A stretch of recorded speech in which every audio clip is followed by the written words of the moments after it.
Greetings to everyone and Dr. Kesavan. I'm Mishalini from Business Communication Group A. My group members are Devagi Ganesan, Aishatul Alia binti Azmi, Sai Nisha R. Segamani and Iza Fazlina binti Uthman. We have chosen Samsung as our organization to analyze issues faced by the company. First, I would like to explain about the background of the company. Samsung was founded by the late founding chairman Lee Byung-chul in Daegu, Korea on March 1, 1938. At the start, his business focused primarily on trade export, selling dried Korean fish, vegetables and fruits to Manchuria and Beijing. Samsung, which means 3 stars in Korean, gradually evolved from food businesses to electronic products businesses with the founding of several subsidiary companies that venture into electronic market in the 50s. Since then, the companies bears the same name which is still in use today. Vision of Samsung company for 2020 is inspire the world, create the future. This vision is at the very core of their commitment to lead innovations in technology, products and solutions that inspire communities around the world to join in their aspiration for creating a better world full of richer digital experiences. Their mission is to inspire the world with innovative technologies, product and design that enrich people's life and contribute to a socially responsible and sustainable future. Thank you.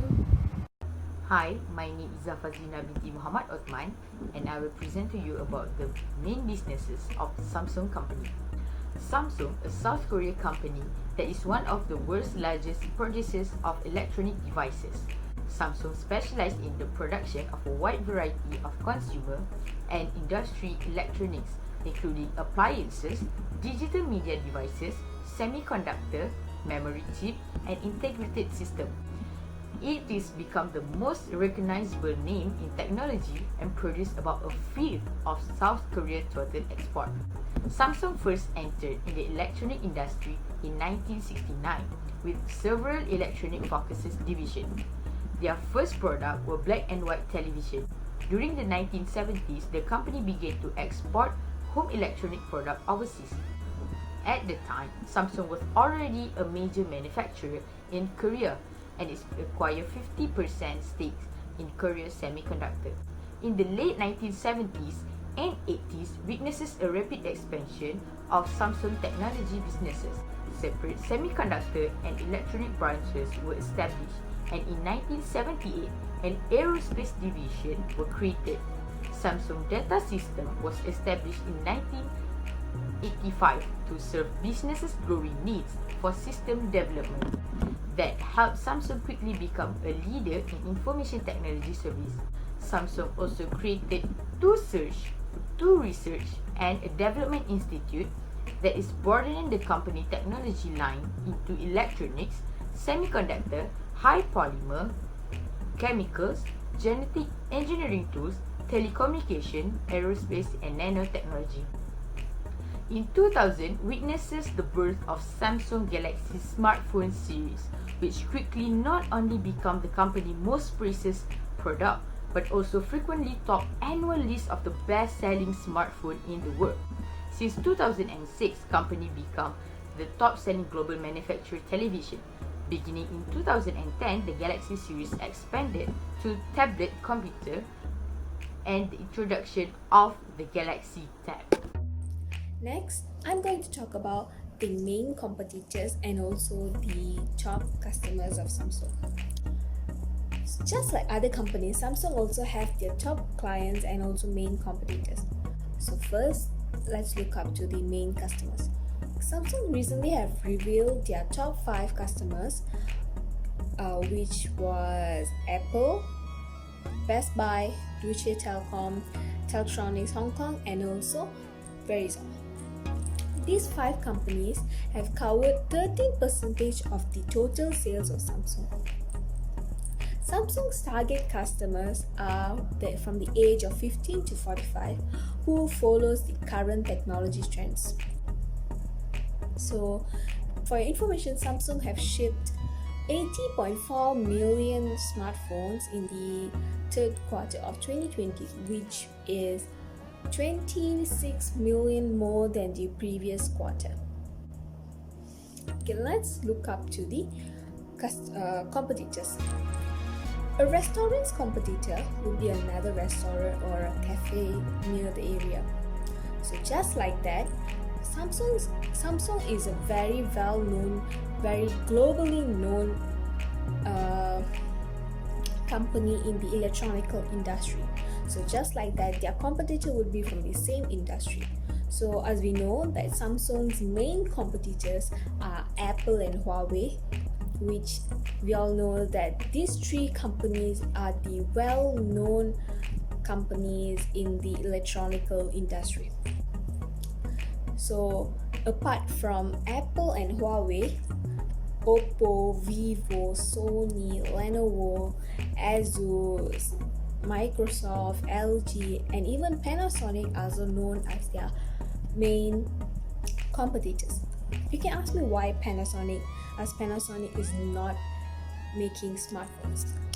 For your information, besides smartphones, Samsung also produce other electronical things like laptops, tablets, TVs, and even home appliances, which makes Panasonic also their main competitors.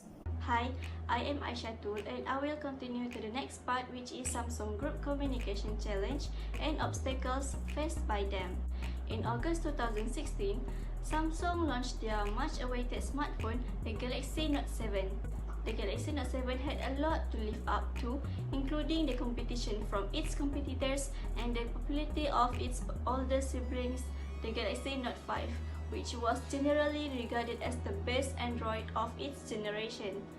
The launch of the Galaxy Note 7 was met with very positive press reviews in the United States and Asian markets, where the phone was initially launched.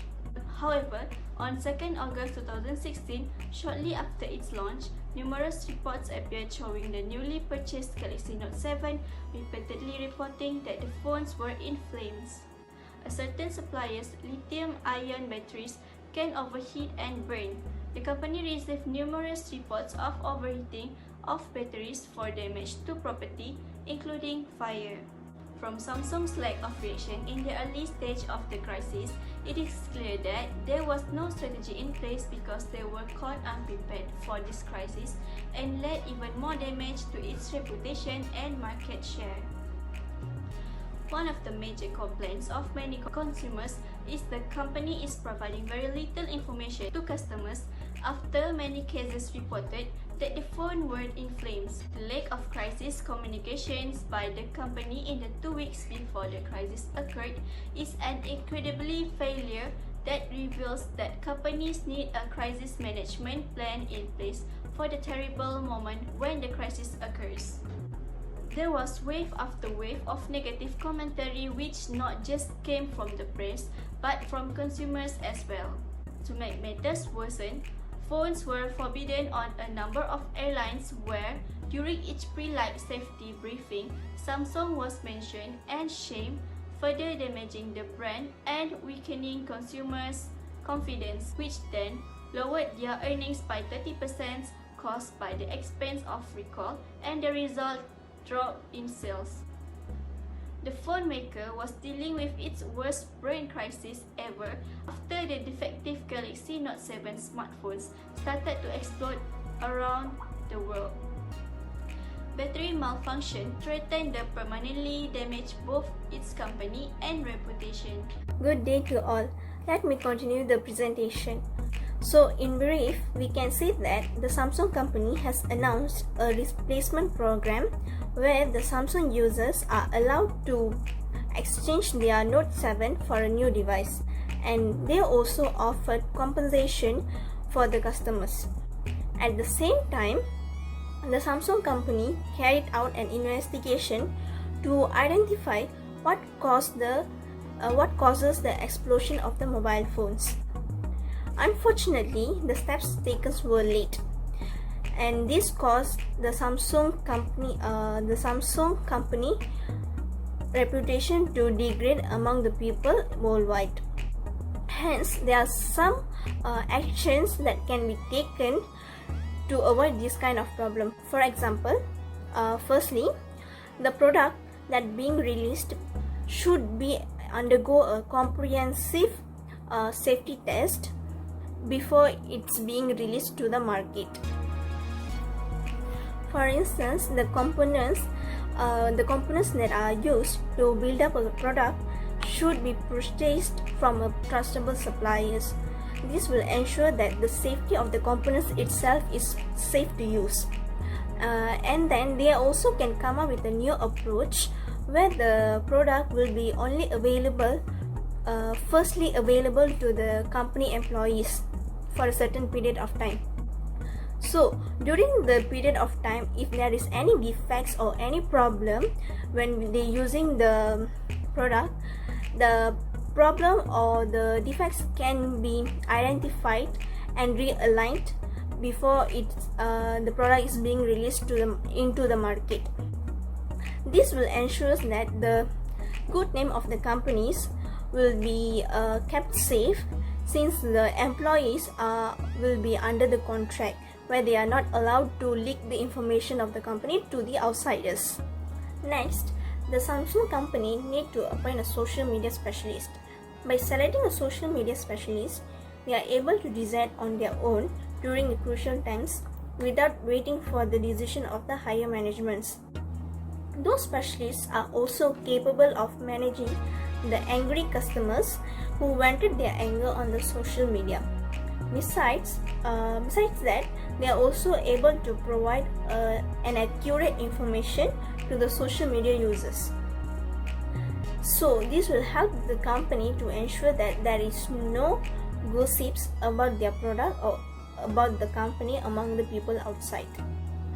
Last but not the least, the Samsung company needs to do a comprehensive SWOT analysis on the product after it being released in the market. So SWOT stands for strength, weakness, opportunity, and threat. SWOT analysis is basically a technique that we use for assess our product or our business from these four aspects. So by doing the analysis, the company will be able to identify the weaknesses and the threat of the product in the market. So this will help them to come up with an alternative. Hence, I would say that a comprehensive SWOT analysis about the product will help the company to identify the problem or the weaknesses earlier. So that's it from me. Thank you. In conclusion, Samsung isn't the first company that have major consumer recall, nor will be the last. It's how a company handled a product recall that determined the future success or failure. While it's been a difficult time for Samsung, the company took ownership of the issue, acted quickly, and worked diligently to fix its problem.